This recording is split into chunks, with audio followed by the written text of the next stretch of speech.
Hello mga idol, another day of my motovlog. So ngayon po, magkakabit tayo ng bagong rim set sa motor natin. Okay, what's up?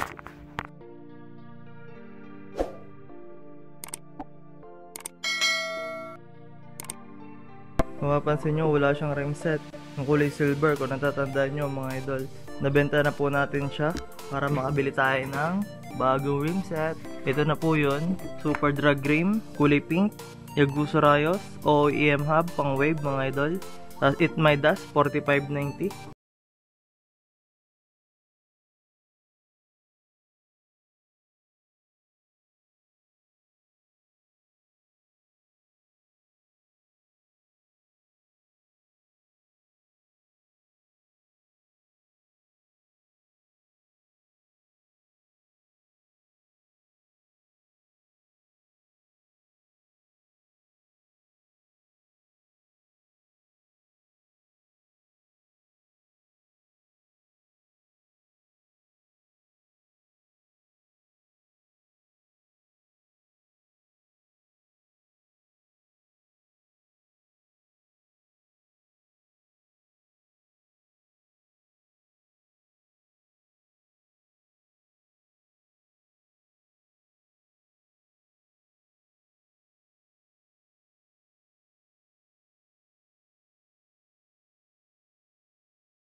Dito sa ilalim, tapos lagyan na lang na shoe glue kasi yung ikakabit natin ito, luwag siya dito. Nakakalug siya mga idol. Kasama ang palad, wala akong interior o kaya goma at saka wala rin akong shoe glue. Tapos ganito pa yung motor natin, malayo pa man din yung tindahan dito mga idol. Pansamantala lang mga idol, pansamantala. Mamaya siguro, lalagyan ko na ito, susugluhan ko na lang to ng goma mamaya. Pansamantala lang mga idol, lagyan natin siya ng electrical tape. Ngayon mga boss idol, huwag nyo na lang ito pansinin yung kinabit nating electrical tape. Tapos, ang gagamitin nating plant shub is ito. Kasi mga idol, yung plant shub ng pang wave natin, mas malaki yung agwat, mas malala yung agwat mga idol. Umorder na din naman ako ng sprocket mga idol. Colored chain siya, kaso hindi pa siya narating. Siguro sa isang araw pa mga idol. O gusto ko lang talaga mapakabit na i-rim set natin. So ito muna gagamitin natin. Pansamantala din. Tapos tsaka na lang natin ito ikakabit pag andito na yung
27. Yun mga idol, salamat po. Sprocket natin, sa next video na lang natin yun. Shoutout muna tayo mga ka-idol. Shoutout kay Aris Dwi YT from Indonesia. Shoutout din kay Christian Agrimano. Shoutout din kay Moto P Arwin from Sariaya, Quezon. Shoutout kay Marilyn Gabuat from Davao City. Shoutout din kay Eric Sason from Santo Tomas. Shoutout kay Mardy Reyes from Santa Maria, Bulacan. Shoutout kay Genesis Ilagan from Solid Viewers from Batangas. So, taga Batangas din ako, idol. Shoutout kay Smash Moto. So, sa mga naka-smash dyan, subscribe na sa kanya. Madami kayong matututunan. Shoutout kay Kian Simbilio from Pampanga. Shoutout kay Al De La Cruz from Bulacan, Norsagaray. Shoutout din kay Hammer Gumunan from Cotabato. Shoutout kay Axel Shoson from Malabon City. Shoutout kay Ayman Khalid from Marawi City. Shoutout kay Gian Carlos Saludar from Lipa, Batangas. Shoutout kay John Mayer Baldamuerte from Ilagan, Isabela. Shoutout kay Manong Valenzuela from Momotech Shop, Muntinlupa. Shoutout po sa inyo. Shoutout kay Cyrus Alilio. Shoutout kay Bert Mark Paler from Southern Leyte. Shoutout kay Vladimir Munib. Shoutout kay Al Nasir Abbas. Street Bike Pagajan City, more power sa inyo. Shoutout kay Blaine Franz from Aklan. Shoutout din po kay Joshua Pamintuan from Pampanga. Shoutout din kay Jazz Agbayani from Lawag City. Shoutout kay Michael from Bulacan. Shoutout kay Edelwex Manuel from Bambang, Nueva Vizcaya. Shoutout din kay Joshua Khaled T. Kuja from Arayat, Pampanga. Shoutout kay Paktay TV Boltsworks from Iloilo. Shoutout din kay James Sosing from Tacloban City. At shoutout din kay Mr. John Vlog from San Francisco, Agusan del Sur. So yun mga idol. At kung nagustuhan nyo ang video na to, please like, share, comment, and subscribe. At huwag yung di kalimutan pindutin ang notification bell para update kayo sa mga susunod kong videos. I'm out!